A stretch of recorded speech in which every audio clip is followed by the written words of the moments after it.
kapuso, hindi lang naman po palaging may init na balita ang aming tinututukan ha. Kuminsan pati rin ang mga oppa. Isa nga rin po ang inyong lingkod sa hindi pinalampas ang pagkakataon na makita ang Korean actor oppa na si Kim So-hyun. Ang aking fangirling moment, panoorin po natin.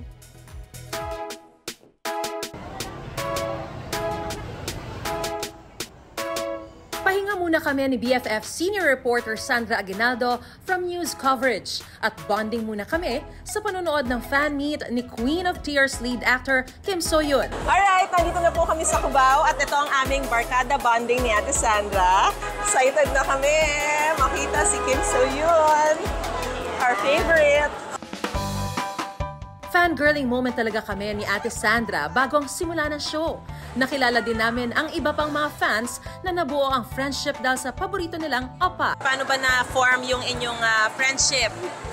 Dito lang din po sa fans club or dahil pagka-likes namin kay Kim So-hyun kaya kami nagkakilala and then eventually naging magkumare.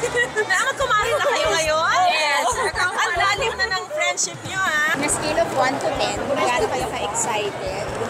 100! 100! Alam mo naman, pag mga K-idols natin, talagang laging pinaglalaanan ng panahon, ng budget. Pag pupunta ka sa Korea, maasa ka na makikita mo sila. Oo, sa diba? Manila mo sila makikita. Oo. Nakita rin namin ang aming mga co-fans at co-kapuso na sina Dasuri Choi at Winwin Marquez. Talaga magandang barkada bonding tong fan meet. Ready to shout. Ready to shout with everyone. I'm sure lahat excited to see him. So magwala tayong lahat sabay-sabay. Yes. At last, the moment we've all been waiting for.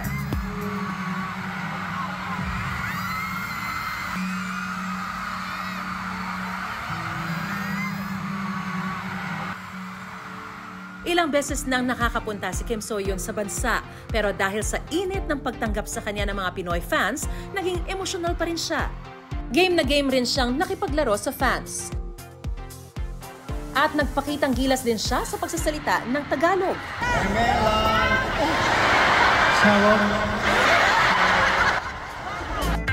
Ilang beses niya ring hinarana ang mga dumalo.